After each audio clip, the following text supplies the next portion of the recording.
So welcome to the OHO. Thank you so much for watching. I hope you guys enjoy some of the hunting videos. We just got out of hunting season, transitioning into fishing season for ice.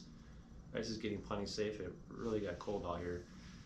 But I want to go over some of the gear we're using. You're going to see in the video, from my micro ice rod to the jaw jacker to the tip up, what we're using and how we're using it. Get into detail on that.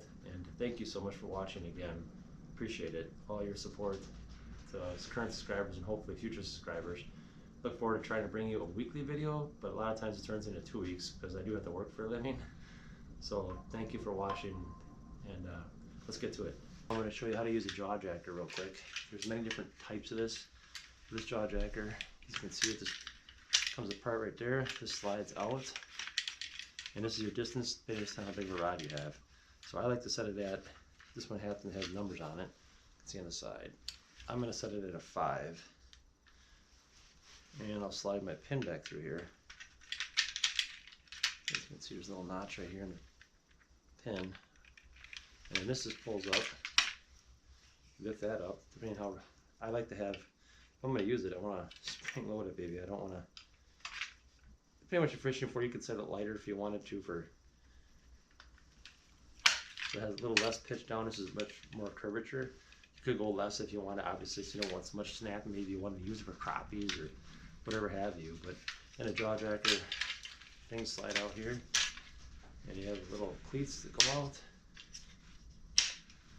like that. So that's the jaw jacker setup right there. And then we'll pretend this is the ice right here. Now, as you'll see in the video, you'll see us setting one up, going through it fairly quickly. But here I run 8-pound test, fluorocarbon yellow, so I can see the line good. And it comes, the jaw jacker setup comes with these little tabs you have to put on. They come on your eyelet. See right there. There it is right there. You can see the eyelet. This is twisted around your rod, and this is the loop. This little loop is going to be used to pull down. So it doesn't hook by the line, it doesn't hook by the rod tip, it hooks by that loop right there you put on. So it comes with it. You can buy them, as I say, so you can pull the rod down. So that's where it's going to hook in. We'll zoom on that, don't worry. So you put the rod holder in your base, like that. So the rod's in the base, and then you get your depth set. So obviously you got to obviously you would have to set your depth so you know when you're bending your rod over, because you're obviously going to gain that depth. And here you want to use it big enough. You want to use a weight or a swivel. So this is 8-pound test fluorocarbon high vis tied to a fluorocarbon 6-pound test. Depending on what you're going for, this is mostly set up for salmon. 6-pound test fluorocarbon. And a lot of times you get like a number 8 octopus hook, but I upgrade right now for like a number 10. This is number 10, 10-pound test. I upgraded right now. This is 10-pound test fluorocarbon. So I can catch a little heavier fish, have fun with it through the ice, and got a small number 8 treble hook tied on here as well. Using a split shot. Now you want a split shot heavy enough that you want this bobber to sit like this. It's not really a bobber. This is a de-icer. So they have a de-icer chemical you can put in here so your line doesn't freeze. So if on really cold days, this comes apart.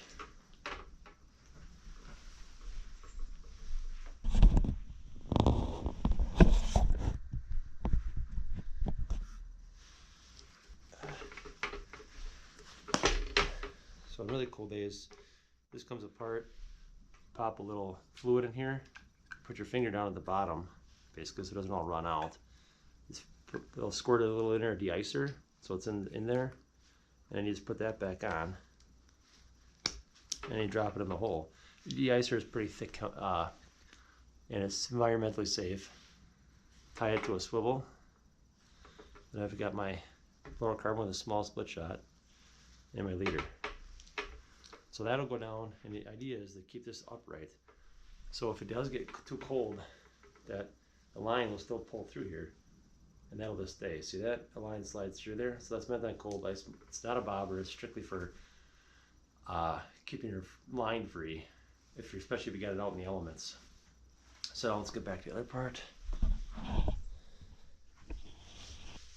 So you can see like there's a tensioner right here. You can tighten this up if you want to strike. So when this is down, there's tension on it. this flips like that. So you put your line in here, we'll do that in a second. This grabs your line, pulls it down, you set this up. Now there's like natural lift from the rod holding that up. And you can see it, if you pull on it, it'll boom, snaps off and the rod tip goes up. With that your tension, you determine how much tension you want on there. So as we go to set this up, we'll pull this down. Pull that down. You can see here's this thing exposed, that little loop I was showing you. So this is up, go down here, and you'll see it right here. Get right in there. That hooks onto that, and you got this pulled over. Now don't put your face over the top. And now you lift this up and let go, and it's got the tension on there. So now you can see your bait is set. Obviously this would float up, probably stay right about here, right where the ice line is, as far as that goes. But and then basically when a fish hits it, he'll strike. And then depending on, see, I just moved that a little bit, it didn't quite go off.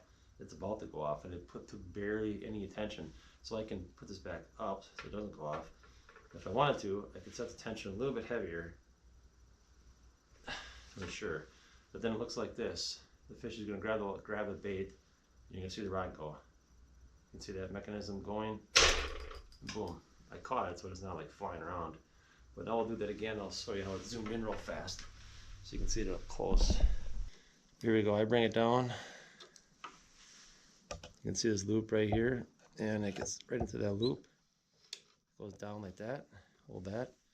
Put your line into this noose right here, this little guide, and you lift up right there, and let it go. That's it.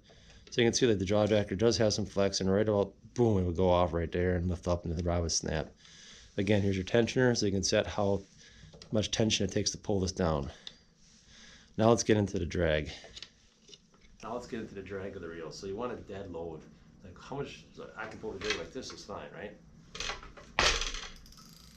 Seems like it's fine, but I want a load on it. So let's say based upon what pound test you got, you want to know when you go like this, can the fish make a run? So he's hooked, now can you make a run and pull the drag? If you go too tight, bad things are going to happen. If you have it just right, you can see how I don't have to even touch the jaw jacker, it holds itself, yet I can pull the drag just fine. If it's making a run, maybe I want it a little bit looser, but right about there is where I got it set. And that's how you set up a jaw jacker. Please stay with us. Thank you for watching.